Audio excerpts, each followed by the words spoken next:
Hello and welcome to this edition of Startup Central. I'm Nayantara Rai. This is the only show of its kind on Indian television dedicated, of course, to startups, innovation, technology, disruption, entrepreneurship. Basically, if it falls under the gambit of the new economy, it's going to be here on your favorite channel, ET Now, every weekday at sharp 6 p.m. And ladies and gentlemen, we love getting your emails. If you've seen something we need to add to the show, remove from the show, do things differently, we thrive on constructive criticism. Keep writing into us. Our email address right on top, suc@etnow.tv.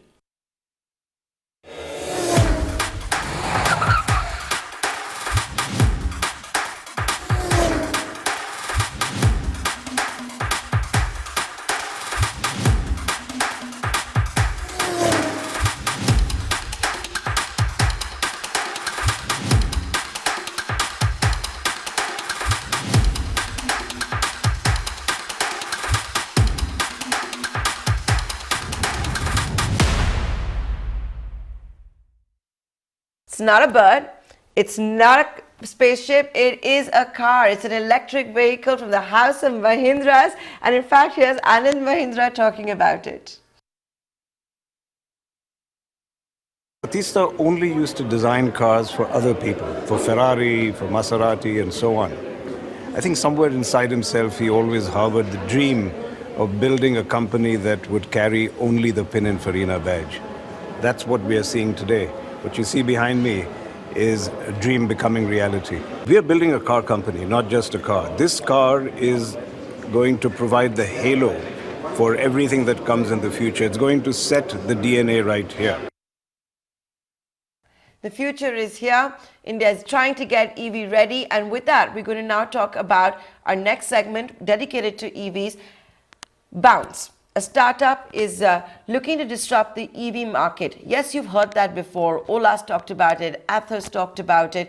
But what Bounce is doing very differently, it is unbundling the price of the battery from the scooter. Suddenly, that electric scooter is priced really, really competitively.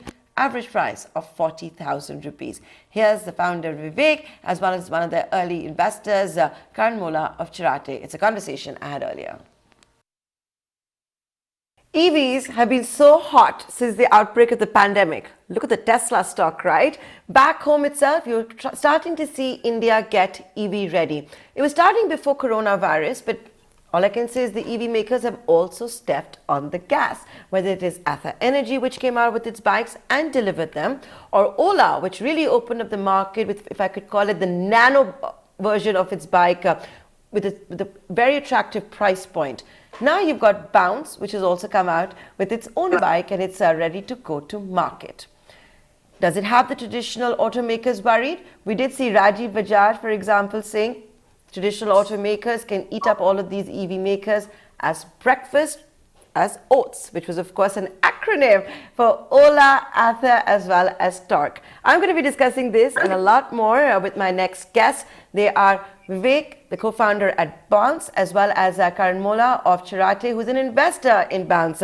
Vivek, welcome to ET Now. It's your big day. You finally have a bike to go to market with. Tell us more about it. Yes. Thanks, Nayantara. It's a big day for us. So what we have cracked, I'm sure people will be wondering what's so new or different about this electric scooter. What we've done is, with a very simple innovation but a very effective one, we believe that we can make EV mainstream with the innovation that we have done. So most of the scooters which come in the market come with fixed batteries. Our scooters come with swappable batteries, which means that you can remove the battery and charge it. And we've also built a swapping network so that people don't have to worry about range anxiety. People don't have to worry about where do they charge the scooters, or how long will it take to charge the scooters, etc. All of that.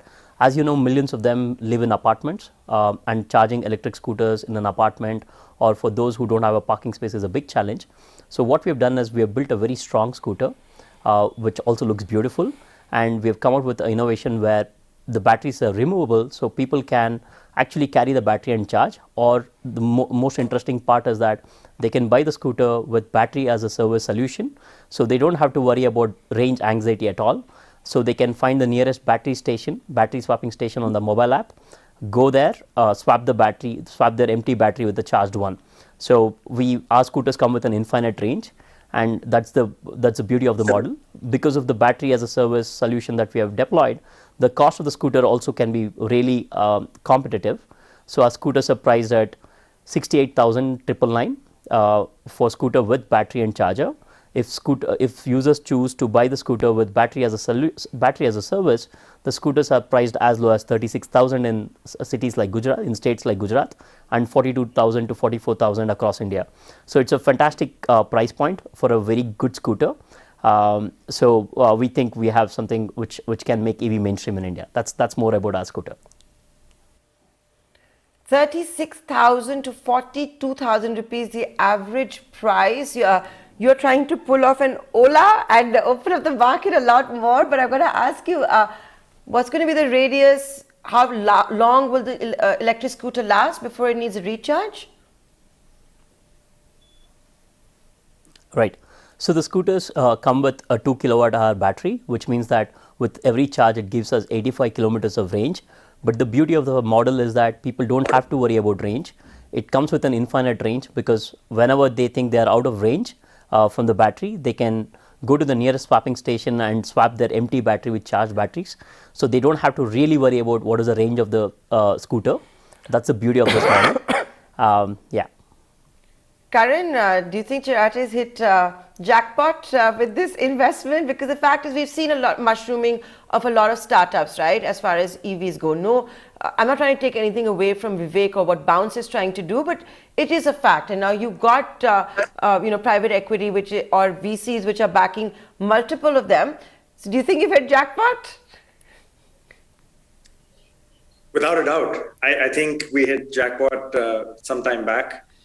I think the important thing to understand is, this is the culmination of years of work that Vivek and team have put in. It's not something which came out as a result of the pandemic. It's a lot of work that's gone behind, and there's multiple parts to it. It's a swapping infrastructure where, Bounce has done over 500,000 swaps. They've got partners all over multiple cities. So think of them essentially like petrol stations, right, where you can go and essentially swap a battery. So you really don't have to worry about, as Vivek said, am I going to run out of range? And then the technology itself in making the bike as sturdy as possible for India, doing countless hours of road testing, and then as well as making sure that the models that the company gives in terms of with battery, without battery, battery as a service, it's innovating at every different level. So I think the company is at the jackpot on many different levels. It's not just the one thing. And I would actually say, we should rename Oats as Boat with Bounce right at the beginning, because I think that's what people are going to refer to for years and years to come. Bounce at the forefront of this innovation. But Vivek, for you to be at the forefront of this innovation, for Bounce to have truly arrived, and I don't mean it in a bad way, you're going to have to walk the talk as well, and despite all of the supply disruptions, make sure you can actually deliver all of the electric scooters that you get orders for. Are you up to the challenge given the larger environment and given the fact that a decacorn, Ola, still hasn't been able to? Right. For us, Nayantara, what's working really well is EV is something not very new to us. We have already done 2 crore kilometers on our electric scooter in the sharing business. We have already done 500,000 battery swaps from our battery swapping network. So the network that we are talking about is something which has already been tested. The batteries have been tested for more than 2 crore kilometers across India in diverse climatic conditions. We also acquired 22 motors, which gives us ability to manufacture scooters. So we will be able to deliver scooters from March. We have done extensive testing on these scooters and we have very good learnings. Because of which we think that the time is now and we should be able to start delivering the scooters very soon. And a lot of things are not distant dream for us. Most of the things are happening on the ground. So we think we should be able to pull off what we have been talking about. And apart from this, our biggest worry now is that there will be immense demand for the kind of product that we are coming out with. So we have already started working on the second plant. The first plant can give us close to about 180,000 scooters per annum. We are working on a second plant which can add another 500,000 scooters capacity. I think India is ready for electric scooters, and I think we have made it easy for adoption because we have taken off the fears from users by not just building a great scooter, but also thinking of practicality like removable or swappable batteries, giving battery as a service. Battery is the biggest unknown, and we have removed that from the equation for consumers. So we really think that we have a winning product, and definitely time will tell. But I think we'll see the scooters hitting the roads very soon. So Karan, as we talk about India getting EV ready, there are mixed signals from everyone, right? For example, whether it is a Maruti, which believes that India is not EV ready. On the other hand, you've got a Tata Motors, which has done that massive deal with TPG and wants to get EV ready. Rajiv Bajaj of Bajaj Auto is already taking digs at all the new EV companies, saying, he can eat them all for breakfast and call them oats. As an investor, what is it that you look for in EVs? Because it is a risk, it is a gamble. No, without a doubt. But I think the thing to consider is the form factors, right? So you've got two-wheeler, so scooters, bikes, you've got four-wheel passenger cars, four-wheel commercials, and you've got, trucks and all. And then you've also got three-wheelers, where, we've invested in another company. And so our learning from this has been very simple. Go after the market which is at large, where you have the masses, because you need infrastructure to be able to support whatever form factor you're trying to build out. Our belief right now is on charging. It will take some time. It will probably coexist with swapping over the longer term. But for now, I think charging, has a bunch of inherent challenges which will be very difficult to solve unless somebody wants to just invest a ton of capex into that, which doesn't really make sense for a near-term business, here and now. So I think the swapping infrastructure makes a big difference, but inherently you have to go after price points which are affordable for the large market, where two-wheeler will be the first revolution. We've seen that in shared mobility as well in three-wheelers, and I think form factors will become somewhat ubiquitous. I think that there is skepticism, but there has been skepticism before any large revolution or very, very large disruption. And the big learning from them is the way technology adoption goes up, the curve is so much more non-linear than anybody else is ever able to imagine. And I think that's what the opportunity that Bounce is going to clearly go out and be at the forefront of. And ultimately, I think it's down to what the team has been doing for the last 2-3 years under the hood, which is just coming out now, right? So today is the day where it's all sort of being shown to the world at large, but there's a lot of hard work that's gone behind it.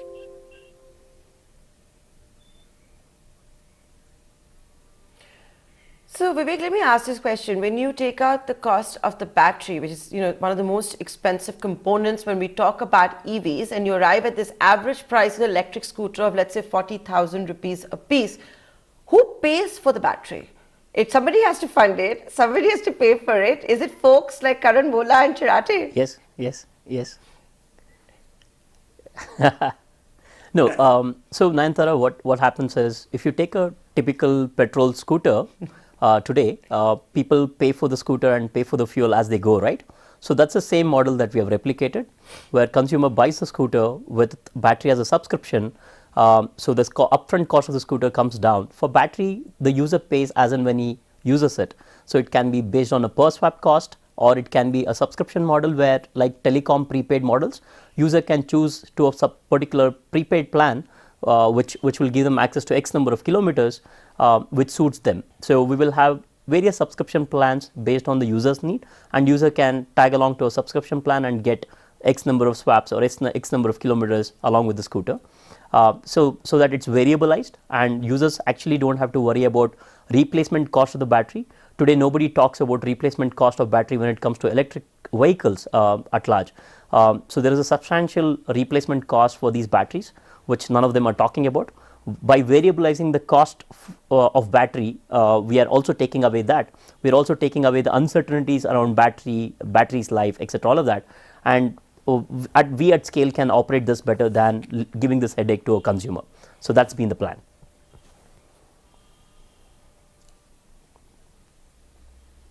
Okay, so there's no cash burn because of the VCs that are taking charge of the battery cost. That's the point I was also trying to get at. Karan Mohla, you raised a very pertinent point as well, that whether it was in shared mobility or what you're seeing now for personal mobility. For EVs, it seems as if the market is really expanding or picking up from the B2B space. And most of the orders seem to be coming for fleet for e-commerce companies. And Amazon is talking about it, a Flipkart is talking about it, a Zomato is talking about it. How important is that? Because is it just going to be perhaps in the B2B space before it becomes popular in the personal mobility space? No, I think that's a great point. So I do think B2B will have a huge use case in India and overseas also, where there is an opportunity for India to be able to, for Bounce and others to be able to go outside. B2B will probably have much more of the demand in the early days, but over time, obviously, the consumer side, the personal mobility will overshadow it. The other part, which I think we probably haven't touched upon, is the overall impact on the environment and climate and ESG, because this is a very it's a very central goal of a lot of companies to bring down their carbon footprints, and at the same time it brings down the cost on a per kilometer or per usage basis. So it actually solves two very, very large problems at the same time, which is where you see a lot of large e-commerce and food delivery and on-demand companies going for it.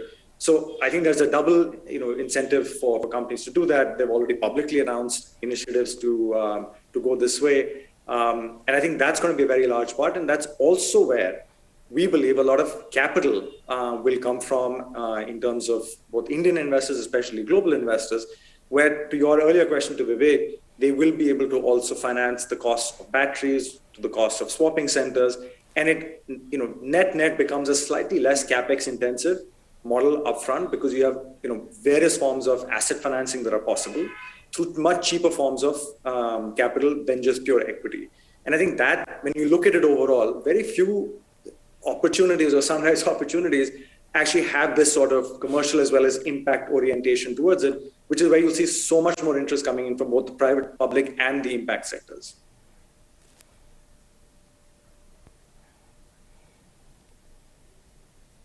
Now, Vivek, I want to ask you one thing, which is that are you ready for your deliveries? What kind of production are you doing? How long will it take you for a delivery? In which all cities? I'm asking you this question also because, a lot of experts have now started saying, is the Ola scooter smokes and mirrors? When are we going to see deliveries? And that's bound to have a rub-off effect on sentiment. Yeah. So we will start deliveries from March 2022. That's 3 months from now. We have already started. We will be taking bookings from 2nd of December. That's today, from across Pan India. We will have a network of dealerships where people can go walk in, do test rides as well, and also book the scooters from dealership network. We will also take bookings online. People can just log into our website and make a pre-booking and get access to these scooters. So the capacity is close to 200,000 scooters this year. We are working on increasing this by adding another plant, like I mentioned, which will give us another 500,000 scooters capacity. So this year our target is to try and take the production to close to about 1 million scooters. But I think it will take us some time to get to 1 million scooters kind of production, and hoping demand also keeps up with the kind of production that we are planning for.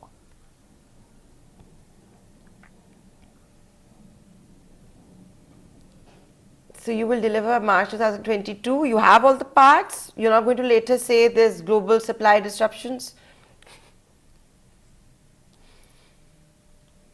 Oh yeah, yeah. Fortunately, we have ordered for most of these parts, and we have planned it well so far. So we are quite confident that we should be able to do this. But let's see. We are hopeful that we should be able to keep up with the timelines that we are talking about. Yeah.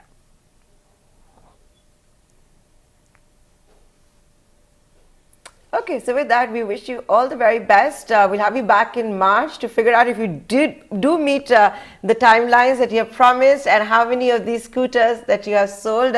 With that, I'd like to thank both of you for taking the time out for joining us here.